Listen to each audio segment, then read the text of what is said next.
Hello, my name's Emma. I'm 35 years old. I never thought I'd ever be a divorcee, but here I am. Today, I want to tell you about how I came to be a divorcee and how the one relationship I was proudest of turned out to be a sham. It's taken a while to heal from it, but I'm in a better place to share my stories, so I figured I'd give it a shot here. My ex-husband David and I met at a friend's party. I remember how he caught my eye with his easy smile and confident demeanor. We started talking, and he made me laugh more than I had in a long time. It felt like we had an instant connection. He was charming, attentive, and always seemed to know the right things to say. Our romance moved quickly. We were inseparable and got married within 2 years. In the beginning, everything felt perfect. David was always so interested in my day, wanting to know where I was and who I was with. He said it was because he loved me so much, but sometimes it felt like he was keeping tabs on me.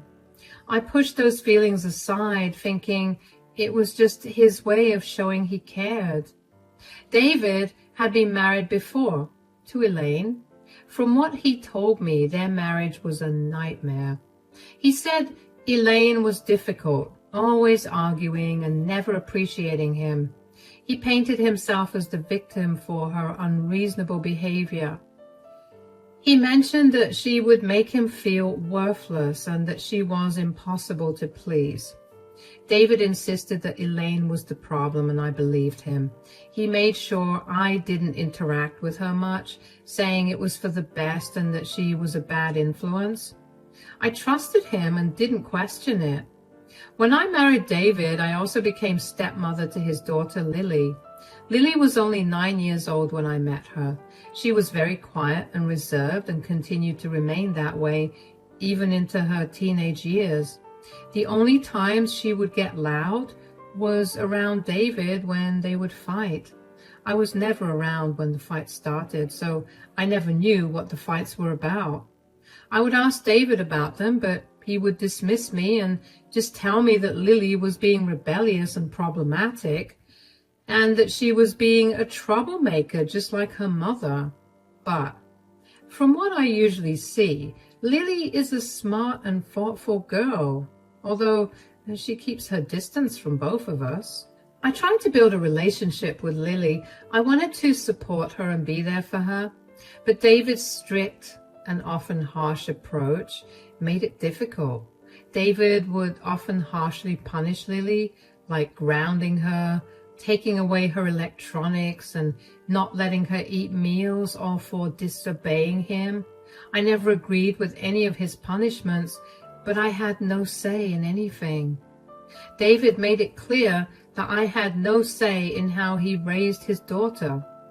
Lily and I had a cordial relationship. We were not close, but we respected each other. Despite the challenges, I did my best to be a good stepmother. I encouraged Lily in her studies and tried to be a friend when she needed one. I could tell she appreciated my efforts, even if she didn't always show it. Now, I work in a company that requires quite a bit of traveling. One particular month, I had a business trip planned for a week and had to leave early Monday morning. The night before, Lily came to see me and asked if she could borrow my purse for an event at school. She was going to a debate competition and wanted something nice to carry her notes in. I was happy to help and gave her the purse without a second thought. Lily looked grateful and even a bit excited, which was a rare sight, considering how tense things usually were at home. During the trip, I tried to stay in touch with David and Lily. I called and texted every day, but David rarely answered his phone. When he did, his responses were short and dismissive. He claimed he was busy with work, but it felt like he was avoiding me. I didn't think too much of it at the time, assuming he was just stressed. I managed to speak to Lily once, and she told me the debate went well. She sounded happy, which gave me some comfort. By the time I returned home, The atmosphere in the house was heavy and tense. David was waiting for me in the living room. His expression was stern, and before I could even ask how things were, he dropped a bombshell. Lily's moved out. She's too rebellious and problematic to stay here any longer. What? What do you mean she's moved out? Why?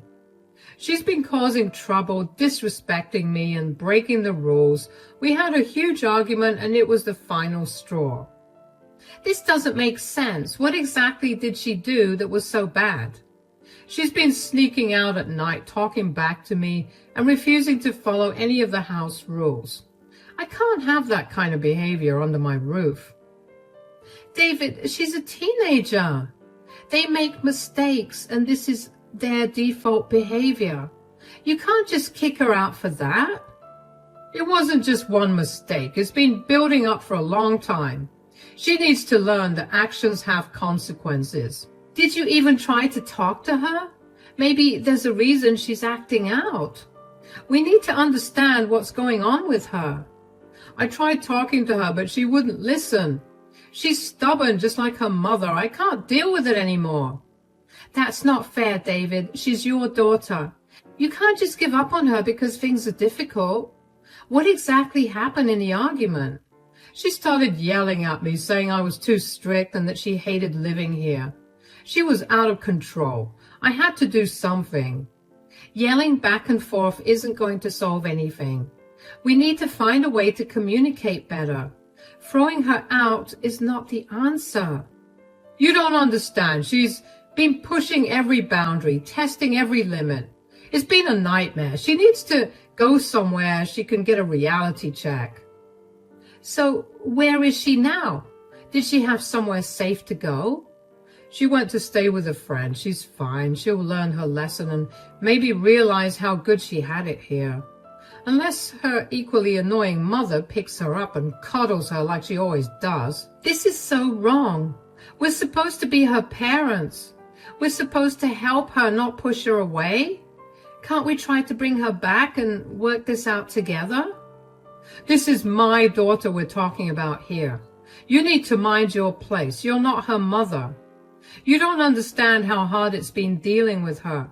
I've made my decision. She needs to see the consequences of her actions. Maybe this time apart will make her think about how she's been acting. I don't agree with this at all. I think we're making a huge mistake. She's going to feel abandoned and betrayed by you. How is that going to help her? I'm done discussing it. Lily is out of control, and she needs to learn the hard way. It's better for everyone this way. I don't know, David. I really don't. This just feels so wrong. We should be helping her, not punishing her by making her leave. She needs us now more than ever. You're too soft on her. That's part of the problem. She needs to face reality, and this is the best way for her to do that. She'll be back when she's ready to change. I felt really frustrated and sad. I wanted to be there for Lily, but David would not let me be there for her at all. David's decision was final, and Lily was forced to pack her things and leave. Watching her go was one of the hardest things I've ever experienced. I felt like I was failing her, like I wasn't doing enough to protect her from David's harshness. The house felt emptier without her, and the tension between David and me grew thicker. That night, I couldn't sleep. My mind was racing with questions and doubts. What had really happened while I was away? Was Lily really at fault? Or was David manipulating the situation? The more I thought about it, the more I suspected the latter. But David was firm, and confronting him felt impossible. A few days after Lily moved out, I was still feeling upset and confused. I decided to clean the house to take my mind off things. As I was tidying up, I found the purse I had lent to Lily for her debate competition. I hadn't thought about it since she borrowed it. When I opened the purse, I found a small note and a USB drive. The note said, "I should have told you sooner about this video." I felt a rush of confusion and worry. What video? Why didn't she tell me sooner? My heart started to race as I held the USB drive in my hand. I wondered if I should check what was on the USB. Part of me was scared of what I might find. What if it was something terrible? But another part of me needed to know the truth, especially since David wasn't giving me any clear answers about what happened while I was away. I decided to try asking him once again to tell me what had happened between him and Lily that night. How was work today? Oh, it was tiring like it always is. Do you think I could talk to you about something right now, or are you too tired? You can talk, but make it quick. I really want to take a hot shower and just relax after. Well, it's about Lily. I really want to know what happened between you and Lily that night. I feel like I'm in the dark here. It's nothing important, just the same old teenage drama. This isn't just drama. Both of us know it. She moved out. That's a big deal. What exactly did she do that made you so upset? She was being disrespectful as usual, talking back, refusing to listen. You know how she is. But what did she say? What triggered the argument? It doesn't matter. She was just being her rebellious self. It's nothing new. It does matter. She's your daughter. What were you arguing about? We've been over this, Jess. She was just complaining about the rules and saying that I'm too strict. Typical teenage nonsense. That's not nonsense. If she feels that way, we should talk about it. Did you listen to what she was trying to say? There's nothing to listen to. She just wants to do whatever she wants without any consequences. So you didn't even try to understand her perspective? Maybe there's something deeper going on. You're overthinking this. She's just acting out. It's what teenagers do. Acting out for a reason. Did she mention anything specific that was bothering her? She didn't mention anything new, just the same complaints about rules and discipline. And honestly, I've done everything to provide that ungrateful brat with food, clothing, and shelter. So she literally has no reason to act the way she always does. Do you think kicking her out is the best solution? That seems extreme and counterintuitive. She needs to learn that actions have consequences. Maybe some time away will make her appreciate what she has here. Or it could push her further away. Did you even consider how this would affect her? She's a smart girl. She'll figure it out. She needs to face reality. This isn't about facing reality. It's about feeling supported and understood. Did you offer her any support? She doesn't want support. She wants freedom to do whatever she wants. As long as she's under my roof, I can't allow that. But there has to be a middle ground. We can't just abandon her like that. She chose to leave. I didn't force her out. She'll come back when she's ready to follow the rules. Did she really choose to leave, or did you make her feel like she had no other option? She made her choice. I'm not going to keep begging her to follow simple rules. This isn't about begging. It's about being a good parent. You need to guide her, not push her away. I've done my part. If she doesn't want to listen, that's on her. I don't agree with this. We should be trying to bring her back, not pushing her out. Well, you're not her mother, Jessica. This is my decision and it's final. I don't want to talk about this again, and now, if you'll excuse me, I have to take a shower now. David still hadn't answered my question truthfully. He skillfully avoided talking about what actually happened in the argument and the events that led to it, and whatever he told me was also not true. The Lily I had been around would never raise her voice or even talk to anybody disrespectfully. Things were simply not adding up in my mind. I don't know why, but for the first time, I actually started thinking about all the shady ways that David had behaved. Once that seed had been planted, I couldn't get rid of the urge to look into the USB. So I waited for David to fall asleep before I plugged the USB into my laptop. There were multiple files, so I went through all of them. What I saw made my stomach drop.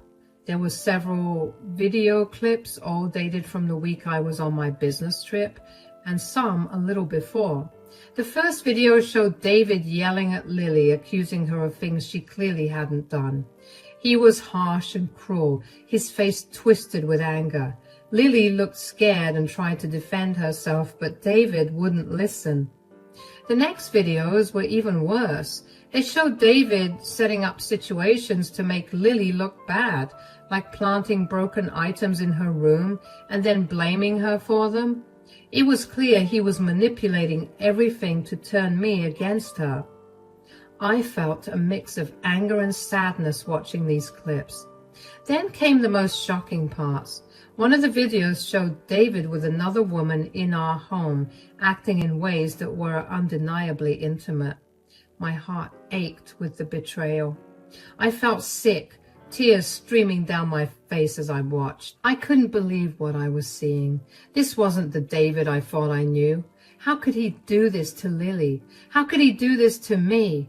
My mind was a whirlwind of emotions, hurt, anger, and disbelief. I felt like my whole world was falling apart. Everything I thought was true about our relationship was a lie. Seeing those videos changed everything. I knew I had to make him pay. I couldn't believe I had fallen for his lies. I decided to plan my revenge carefully. First, I hired a smart attorney named Lisa. She helped me gather more evidence of David's abuse and cheating. We started by looking through all our emails and text messages. We found many instances where David was mean and manipulative. There were messages where he blamed me for things that weren't my fault and others where he tried to control my actions and decisions. We printed out all those messages and added them to our growing file of evidence. Next, Lisa suggested we talk to people who might have seen David's behavior firsthand. We interviewed some of our close friends and even some of David's colleagues. Many of them shared stories of David's temper and his controlling nature. Some of his colleagues mentioned how David often spoke badly about me and even flirted with other women at work. We wrote down their statements and had them sign affidavits to make their testimonies official. We also went through our financial records.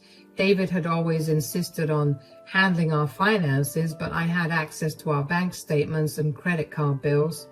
We found several charges that didn't make sense, like expensive dinners and hotel stays that didn't match with any trips or events I knew about. This helped us build a case for infidelity. Then we looked at our home security system. David had installed cameras around the house, and I remembered he had shown me how to access the footage. Lisa and I spent hours going through the videos, looking for any evidence of his abusive behavior. We found several clips where David was yelling at Lily and me, trying to manipulate us. These videos were crucial because they showed his true colors in our home. Lisa also recommended we hire a private investigator. The investigator was able to track down more information about David's activities when I wasn't around. They followed him for a few weeks and captured photos of him meeting other women, confirming his unfaithfulness. The investigator even managed to get a recording of David bragging to a friend about how he controlled me and manipulated situations to his advantage. We compiled all this evidence, the emails, text messages, witness statements, financial records, video clips, and the investigator's findings into a comprehensive file. Lisa made sure everything was organized and easy to understand so the judge could see the full picture of who David really was. Next, I made copies of the video and sent them anonymously to David's boss and some of our friends. David worked at a big company and his boss was very strict about morals and ethics. When his boss saw the video, he was horrified. It showed David being mean to Lily, lying to me and cheating on me while I was away on a business trip. The company couldn't keep someone like David, so they fired him right away. It was a huge scandal. Everyone at work talked about it, and David's reputation was ruined. But I didn't stop there. I wanted to make sure everyone knew who David really was. I contacted Elaine, David's ex-wife. I had always wondered about their divorce because I highly doubted that David had told me about their marriage. I asked Lily to help me get Elaine's contact, and she happily gave me Elaine's number. I set up a call with Elaine for the next day, and truth be told, I was nervous but excited at the same time the next day. Hi, Elaine. Thank you for agreeing to talk to me. I've always wondered about your divorce from David. He told me you were the problem, but I highly doubt that's the case. I'm glad you reached out, Jessica. David was very controlling and manipulative. He made me feel like everything was my fault. Those 7 years of my life were the absolute worst. He did the same to me and Lily. He treated Lily terribly, and when I was away, he set her up to make her look bad. Then he cheated on me in our own home. How did you deal with him for so long? That sounds exactly like him. He was always trying to control everything and everyone. It was hard to deal with him. I tried to make it work, but he kept pushing me down. He isolated me from friends and family. I felt trapped. That's why I finally left, but I couldn't fully protect Lily from him. I've always wondered why you didn't do anything before. Didn't you know that he was hurting Lily too? I didn't know the extent of it, Jessica. When we divorced, he had full custody of Lily. He made sure I couldn't get close. I tried to fight for her, but he had too much control. I thought maybe if I stayed away, he would leave her alone. Yeah, I see how you could feel that way, but we need to do something now. David can't keep getting away with this. I have evidence of David mistreating Lily, which I'm sure will get his custody taken away. So you have a chance to fight for it. He doesn't have a job either, so you'll definitely be granted custody of her.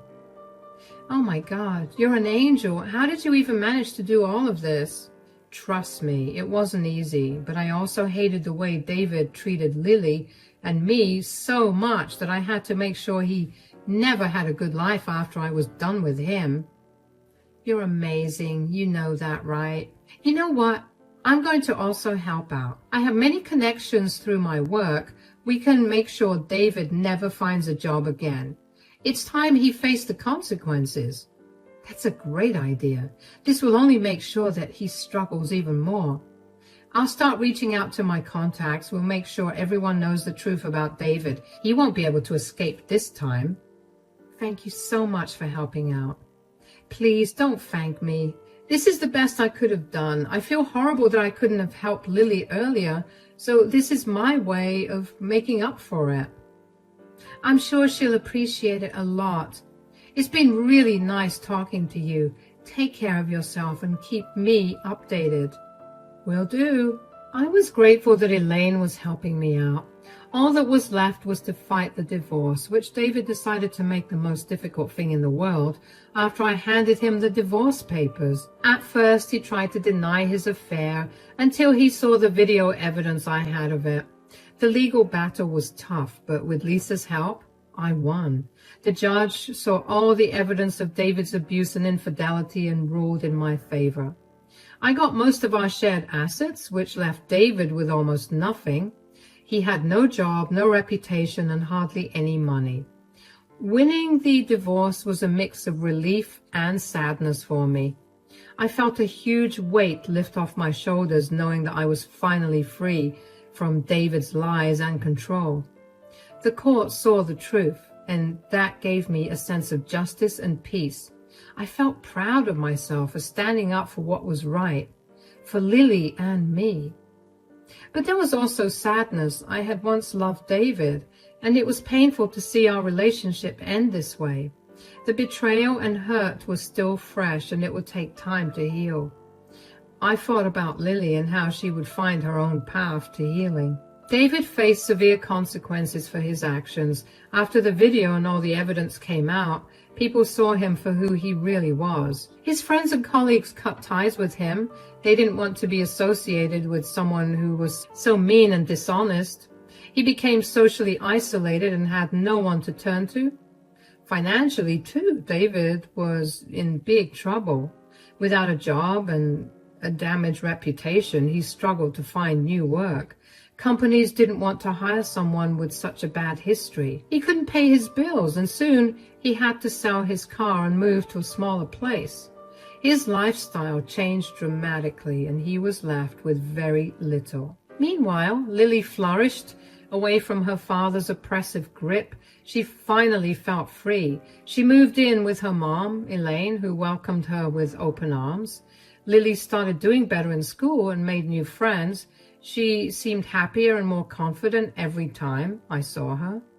Lily and I grew much closer through this ordeal. We found comfort and support in each other. We often talked about our experiences with David and how we were moving forward. It felt good to have someone who truly understood what I had been through. We even started doing fun activities together, like going to the movies and trying a new restaurant. All of that did not ease the sorrow that I was feeling in me. I sat with my sorrow for a while. I learned to live with it. David, however, was consumed with rage. He'd constantly call and text me, but I ignored him. Well, for however long I could, eventually his calls got too frequent and I was itching with curiosity. I needed to know what he had to say. So, what do you want, David? I don't have time for your nonsense. So, could you quit calling me over and over again? You've ruined my life. You ruined your own life. All I did was show everyone the truth. You lied. You cheated and you hurt the people who cared about you. You have no one to blame but yourself. What are you talking about? You had no right to do that. I had every right. You treated Lily horribly. You pushed her out of the house and made her feel worthless. And then you cheated on me in your own company. How could you do that? That's none of your business. You don't understand what I was going through. It became my business the moment you lied and betrayed me. You hurt Lily and you hurt me. Did you really think I would just stand by and let you get away with it? I was doing what I thought was best. Lily needed to learn some discipline. And as for the other woman, that was a mistake. A mistake? You brought her into our home. David, that's not a mistake, that's a choice. You tried to betray me and you chose to treat Lily like she was the problem, when the real problem was you. You don't know what you're talking about. Lily was out of control and I had to do something. Out of control? She was crying out for help and you ignored her. You blamed her for everything to cover up your own failings. You set her up to make her look bad. How could you do that with your own daughter? She was making my life difficult. I had to get some control back. Control? You lost control the moment you started lying and cheating. You can't control people by hurting them. That's not how love works. You'll regret this. You'll see. You had no right to expose me like that. I had every right to protect Lily and myself. We deserve to know the truth, and now everyone also knows the truth about you. You think you're so righteous, don't you? You'll pay for this, Jessica. I won't let you get away with it. There's nothing to get away with. I did what was right. You need to face the consequences of your actions. Maybe now you'll understand what it feels like to be hurt and betrayed. This isn't over. I'll make sure you regret this. Do whatever you want. You brought this on yourself. The truth is out, and you can't hide from it anymore. You'll be sorry, mark my words. I'm not the one who should be sorry. You are. You owe Lily and me an apology, but I'm not holding my breath. Goodbye, David. You'll regret this, Jessica. You'll see. No, David, you're the one who will regret what you've done. Now leave. I knew I could never regret what I did. In fact, I felt stronger and more empowered than ever. I had taken control of my life and made sure David faced the consequences of his actions. David struggled to find work for a very long time until he eventually landed a minimum wage job to make ends meet. I only know about it because he made multiple Facebook posts tagging me and calling me a jerk. It honestly made me laugh because every time he tried to rebuild his life, the scandal followed him, reminding him of his mistakes. David's downfall was a constant reminder that actions have consequences. He was left to face the repercussions of his behavior. Every time he tried to rebuild his life, his past mistakes haunted him. He was living in the shadows of his own actions, unable to escape the truth. In the end, David was left with nothing but regret. Meanwhile, Lily and I look forward to a brighter future. We reclaimed our lives and found happiness and stability. It is the beginning of a new chapter, one that promises hope and joy, free from the toxicity of the past.